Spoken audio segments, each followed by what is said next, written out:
Family and fellow soldiers, I'm the Professor, and this is the Moment of Truth. 3 months ago, it was announced that Fat Joe was going to host the BET Awards. Because we all know nothing says black excellence like a washed-up has-been Latino rapper from the 1990s. And of course, the only name that's more irrelevant than Fat Joe's is BET, so they certainly belong together. 3 months ago, he was saying that he was thrilled to be hosting the BET Awards. Nobody even knew that he was doing it because nobody watches the BET Awards anymore. But he was just happy to be getting a paying gig. It's been a while since he's had one of those. But oh, what a difference putting your foot in your mouth makes. Because this weekend, Fat Joe announced that he's suddenly bowing out of the BET Awards. He won't be hosting after all. In fact, he won't even be attending. And you won't be surprised to learn that absolutely no one begged him to stay. Word on the street is he's going to be drowning his sorrows in 3 family-sized buckets of chicken from El Pollo Loco. I, for one, certainly hope that he has a good cry because he definitely earned it. But foundational black Americans were attacked by this guy and the foundation struck back hard. That's what happened here. And on a side note, this is the second chump named Joe that FBAs have shown the door in the last 2 months alone. I think we're on a roll. A lot of people from across the spectrum have been making sport of the black community for decades now. They've just been disrespecting us every chance they get, insulting us to our faces, and these people thought to themselves that the bill would never come due. But now what they're finding out is, yeah, we've been keeping tally of all that. We've been keeping track of all these debts that they owe, and now the bill has come due with interest. And what a surprise. It turns out that these people had let their mouths write checks that their behinds couldn't cash. But you know what? We still took the payment out of their behinds anyway. Now, let me tell you off top, I am highly doubtful that the Latin lard bucket decided to bow out of the BET Awards as much as I think that he was disinvited. That's what probably happened. They told him, ooh, you got too much heat on you. So you can go ahead and just tell everybody that you resigned, or you can wait for us to release a press announcement saying that we kicked you out. And given all the heat that he brought down on himself with his big racist mouth, I think that the folks at BET, or rather Paramount, were concerned that if Fat Joe did show up, he would get booed by the few poor souls unfortunate enough to actually attend the BET Awards. This has become something of a trend as of late. Hulk Hogan was recently making headlines for having gotten himself booed at a wrestling show recently. Now, there's another anti-black racist who thought that he could say some slick stuff about us and that it wouldn't affect him long term, and he found out the hard way it does. It can end your career. And in Fat Joe's case, given the way that he was getting dragged by the grassroots, I wouldn't be surprised if it turned out that a number of black people from the music industry didn't want him to be there. Not to say the BET Awards are some sort of serious gathering. That's the last thing it is. But it is a place where people like to see and be seen. At least a certain ilk of black people think it's good for that, even if they're wrong. When it comes to disrespecting foundational black Americans, everybody wants to do it. It's a guilty pleasure that a lot of these folks from outside the community love to indulge in. They are all willing to roll the dice and gamble that they can attack us, malign us, insult us, and nothing will come of it. They all want to roll the dice on that one, but in this case, it came up snake eyes. But this is the most attention the BET Awards has gotten in years. They ought to call themselves the Paramount Negro Puppets Awards because that's really what they are.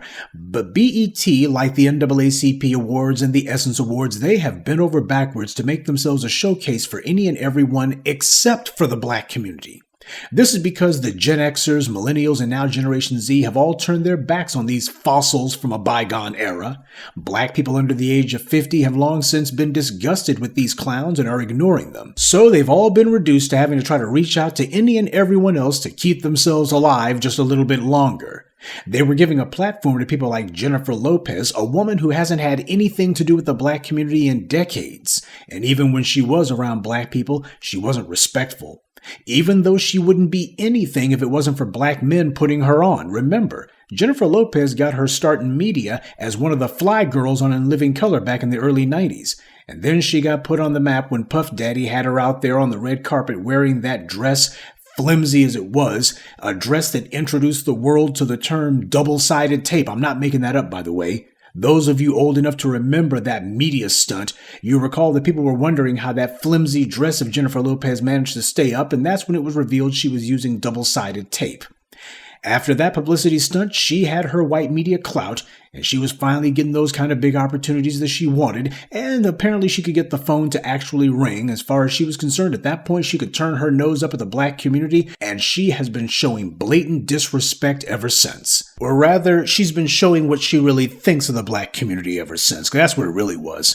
She didn't like it having to have black folks as the ones that she had to answer to. As far as she was concerned, why wasn't she already heads and shoulders above black folks? I mean, you've had a bunch of undercover Latinas and Latinos out there in the white media for decades, especially Hispanic women. You've had a bunch of them out there, and as far as she was concerned, she should be the next one. How dare she have to actually answer these black folks? That's where her mentality actually is. But it wasn't Puerto Rico that made Jennifer Lopez rich and famous. It was black men in Hollywood and in the music industry who, let's be honest, these guys who had a thing for lighter-skinned women or for women who are outside the black community, let's just call it like it is. They were the ones who made the mistake of putting her on in the first place. She owes her entire career to them, but when's the last time or any time that you can recall Jennifer Lopez acknowledging that? This is the entire problem. And this is the reason why black folks sitting here trying to do this kumbaya thing. Oh, we're all just human beings and such. Yes, we are all human beings. But unfortunately, everybody else decides to ignore and deny our humanity while we're bending over backwards to show how altruistic we can be for everybody else. And just like Jennifer Lopez, Fat Joe also had black people who made the mistake of putting him on, lending him their credibility because he didn't have any, opening doors for him because he couldn't get through any doors on his own, literally. Well, it's way past time the black grassroots put these opportunists on notice that they are at best only guests in our house. And that being the case, we determine the house rules. Fat Joe and Jennifer Lopez and others, these people have been culture vultures since day one, and it's not okay. Somebody needs to put their foot down and tell them you violate the rules, disrespect the owners of the house that you are merely a guest in, and you'll be shown the door. See, what the Fat Joes and the Jennifer Lopezes think is that as long as they get in good with the white media, as long as they're in good with the white power structure, who are the ones who pay the bills, by the way, and own the BETs and the Essence magazines, and they own the NAACP in all but name, they figure to themselves as long as they're good with the white powers that be, they don't have to worry about what the black grassroots think, because after all, it's irrelevant. It's what the money comes from. The money's coming from these good white supremacists over here who they're in good with. That's what they thought. They thought that the black grassroots simply could not touch them, and what they're finding out is they can be touched. They can be crushed by the very people who they disregarded and disrespected. But speaking of disrespect, the BET Awards has been an embarrassment year after year. They're basically ready to set themselves on fire live on air to get some non-black people to pay them some attention. They're being starved for oxygen because you're ignoring them. This is the reason why you may think to yourself that it doesn't matter whether or not you watch these guys, as if it doesn't matter that you turn them out. Actually, it does. Without you, they don't exist. And if you're tuning them out, chances are you're not alone. Other black folks are saying, forget this too. That's the reason why we spend so much time as the black media telling you to turn the doggone TV off. Ignore these people. They will wither on the vine without you. These old crumbling organizations desperately trying to rebrand and reinvent themselves as being deracialized. That's why they've gone out of their way to mostly refer to themselves by their initials. They're doing what a number of white corporations have done. You know, for example, AT&T said like almost 20 years ago that the letters AT&T no longer stand for American Telephone and Telegraph Company, that now their company name would simply be ATT. And of course, people naturally ask, well, if you're calling yourselves ATT, what does that stand for? They said nothing. We're just going to call it ATT. It doesn't stand for anything. And truth be told, doesn't that explain BET and the NAACP and these other little alphabet do-nothing organizations perfectly? They don't stand for anything. And that's the reason why the black community doesn't stand by them. This is what's happened with these hollow little organizations. Yeah, they call themselves BET, but as far as they're concerned, that's just a brand now. That's what they're trying to look at themselves as. In their minds, they're trying to reinvent themselves as some sort of lifestyle brand. That's what they really mean. And to the few people who might remember, hey, didn't these guys have something to do with black? Well, black, that's just kind of branding when you think about it, but we don't stick too close to it. Yeah, Fat Joe is a culture vulture, all right. But we better start learning to protect our culture jealously from these talentless opportunists. When other groups create something, that's always allowed to be uniquely theirs. Nobody's allowed to make a claim to it. It has cultural exclusivity based on whomever created it. But whenever Black Americans create something, all of a sudden it's not exclusive to us at all. They never allow it to be. We look and everyone's trying to co-opt what we've done, and before long they outright try to steal what we've made and claim that they were the ones who made it.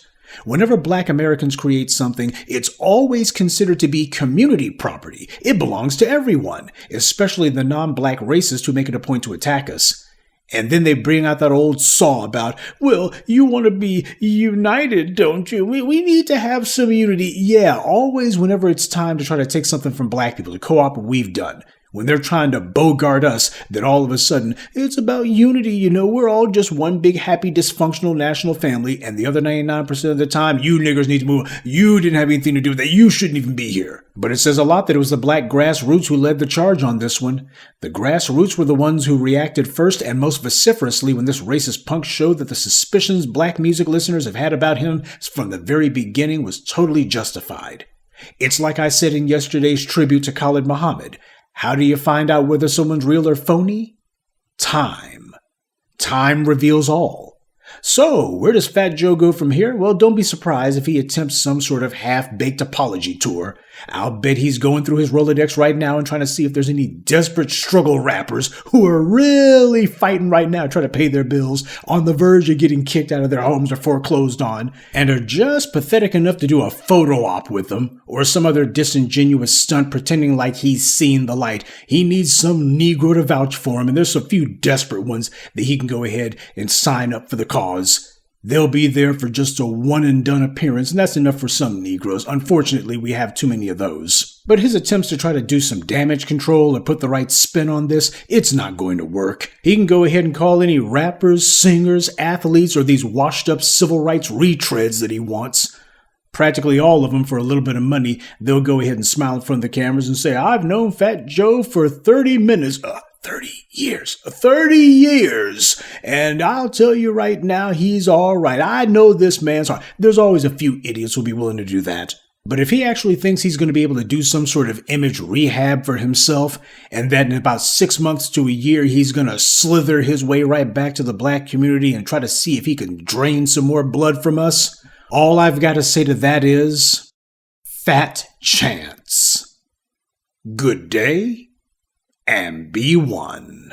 I'd like to take a moment to mention some of our contributors. Wally Bilal, David Williams, Charles Hairston, 2 Gigabytes, and Terrell Smalls. Salute to them and thank you to everyone for listening, liking, and sharing this message. Black empowerment only exists because of you.